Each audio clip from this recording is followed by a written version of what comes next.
प्रदेश के ढाबों और होटलों में संचालित होने वाले वैश्यालयों से पकड़ी जाने वाली महिला सेक्स वर्कर्स को अब आरोपी नहीं बनाया जाएगा।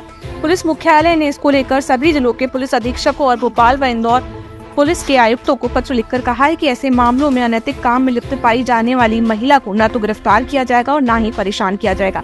इसका सख्ती से पालन करने के निर्देश दिए गए हैं। स्पेशल डीजी महिला सुरक्षा प्रज्ञा ऋचा श्रीवास्तव द्वारा जारी निर्देश में कहा गया है कि कई जिलों में अनैतिक व्यापार निवारण अधिनियम के अंतर्गत रजिस्टर्ड किए जाने वाले अपराधों में अक्सर देखने में आता है कि होटल संचालकों और ढाबा मालिकों द्वारा पैसा लेकर होटल व ढाबों के कमरे में वैश्यालय संचालित किया जाता है। ऐसे मामलों में पुलिस द्वारा दबिश दिए जाने के दौरान वहां से पकड़ी जाने वाली महिला को भी आरोपी बनाया जाता है।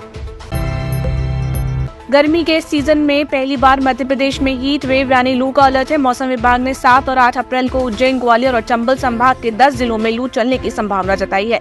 वहीं भोपाल, इंदौर, जबलपुर, सागर संभाग में भी तेज गर्मी पड़ने का अनुमान है।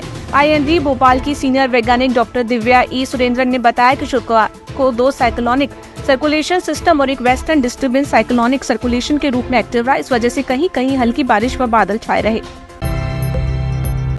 बागेश्वर के हिंदू गांव की घोषणा पर MP में विवाद। छतरपुर स्थित बागेश्वर धाम के पीठाधीश्वर धीरेन्द्र शास्त्री के हिंदू गांव बसाने पर कांग्रेस की तरफ से प्रतिक्रिया आई है। कांग्रेस प्रवक्ता अब्बास हफीज ने कहा कि अगर देश का संविधान धर्म के आधार पर गांव बसाने की अनुमति देता है तो मुझे भी मुस्लिम, ईसाई और सिख ग्राम बसाने की अनुमति दी जाए।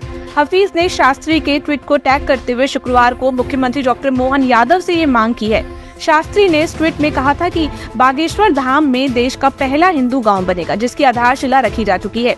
बागेश्वर धाम गढ़ा में बनने वाले इस हिंदू ग्राम में करीब 1000 परिवारों को बसाया जाएगा।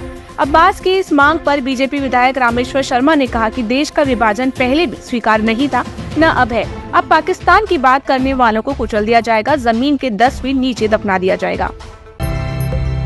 पानी, जमीन और आसमान में एडवेंचर स्पोर्ट्स। महाकौशल में पहली बार जबलपुर और मंडला जिले मिलकर झील महोत्सव का आयोजन कर रहे हैं। बरगी बांध के पहाड़ियों व द्वीपों से घिरे नर्मदा तट पर होने जा रहे झील महोत्सव में जल, थल और नभ पर साहसिक गतिविधियां आज से शुरू हो जाएंगी, जो कि अगले 15 दिनों तक चलेंगी। इस दौरान रोजाना शाम को सुरों की सरिता भी बहेगी।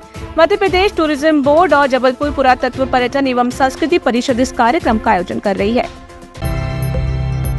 उज्जैन में अष्टमी पर महालया महामाया को लगा मदिरा का भोग। उज्जैन में चैत्र नवरात्र की अष्टमी पर नगर पूजा में शनिवार को माता महालया और महामाया को मदिरा का भोग लगाया गया।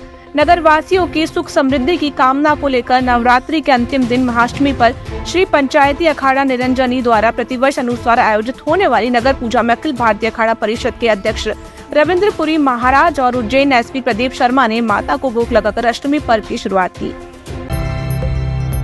अफसर 3 दिन 7 से 9 अप्रैल तक उज्जैन में रहेंगे। प्रयागराज महाकुंभ में हुई भगदड़ जैसी घटनाओं की पुनरावृत्ति न हो, इसके लिए प्रयागराज के 5 अधिकारी उज्जैन पहुंचेंगे। अपने अनुभव उज्जैन सिंहस्थ कुंभ से जुड़े अधिकारियों के साथ साझा करेंगे। इस दौरान उज्जैन के अधिकारी भी कुंभ को लेकर ट्रैफिक, भीड़ प्रबंधन, आपातकालीन सेवा और साधु संतों के ठहरने की व्यवस्था से जुड़ी प्लानिंग का प्रेजेंटेशन करेंगे। प्रयागराज कुंभ की व्यवस्थाओं से जुड़े आला अफसर 3 दिन 7 से 9 अप्रैल तक उज्जैन में रहेंगे।